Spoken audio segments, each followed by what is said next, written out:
Any snow maybe for Santa's sleigh? Fingers crossed. All right, Tom, thank you. Alaska Airlines is going to give priority boarding to passengers in ugly Christmas sweaters, and car sales this year are shaping up to be a disappointment. Jane King has these stories and so much more. It's today's Business Report. U.S. auto sales expected to drop below 17 million this year for the first time since 2014. Rising interest rates are partly to blame. The National Automobile Dealers Association says car buyers mostly purchased light trucks, crossover vehicles, pickups, and SUVs this year. Wall Street analysts say Oprah Winfrey isn't pulling her weight with Weight Watchers. They believe the media mogul has grown increasingly scarce in the weight loss company's marketing campaigns, despite her seat on the board and a significant stake in the company. Now, shares in the weight loss company have been slashed in half since their June 20th peak at $103.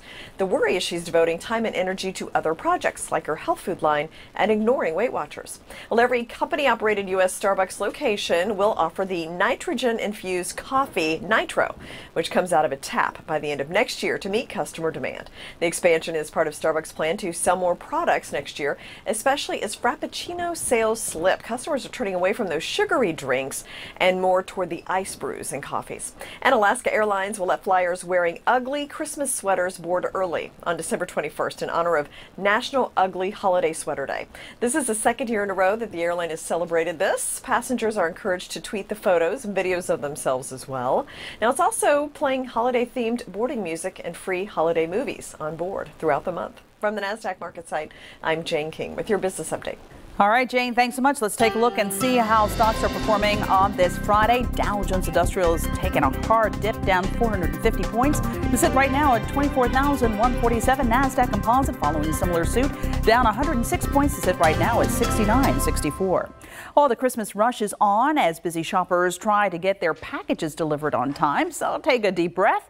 Many major retailers are participating in Free Shipping Day. It's one of the last chances for retailers to guarantee arrival to your doorstep by Christmas Eve. The day was created more than a decade ago when some retailers collaborated to offer free shipping. Amazon has actually extended its free standard shipping offer until December 18th. There's no minimum purchase required. 1,000 retailers are expected to participate this year. Now, keep in mind, various retailers will often have some exclusions, including large items, personalized items, or items that are out of stock. Google's Home Assistant is becoming more worldly. The voice assistant now has a capability of speaking in 2 different accents. Users in the U.S. can swap the standard American accent for a British or Australian accent, known as Sydney Harbour Blue and British Racing Green. Local accents are already available for Google Home in other countries. The additional accents also work on Android phones and Google Home speakers. Federal agencies have named a California farm implicated in the E-COLI outbreak linked to romaine lettuce. The E-COLI strain was found in sediment collected from an irrigation reservoir at Adam Brothers Farm in Santa Barbara County, California.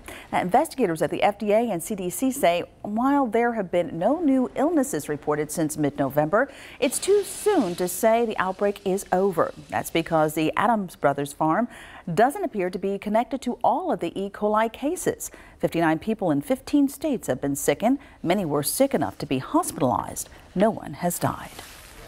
Global rates of Alzheimer's disease and dementia have skyrocketed over the past 2 decades. It's according to the latest data from nearly 200 countries. It shows the number of people with dementia grew from 20 million to nearly 44 million since the early 1990s. And deaths from the disease increased by 148% during that same time period. Dementia is now the 5th leading cause of death worldwide. Some new research reveals black teens are less likely to get the flu shot than their white or Hispanic peers. Scientists at Florida State University studied flu vaccination rates of 13 to 17-year-olds from 2010 until 2016. Now, they found black teens were least likely to get the shot, while Hispanics were the most likely. And a new study shows parents and kids spend more time discussing how to use their mobile devices than what they're actually watching on them. The 75 children who participated in the study wore recording devices at home. Researchers noticed there were few conversations about the content of the games and videos kids were watching. In fact, older siblings were more likely to monitor kids' media usage than their parents. Well, a Virginia family made the best of a nasty weather situation.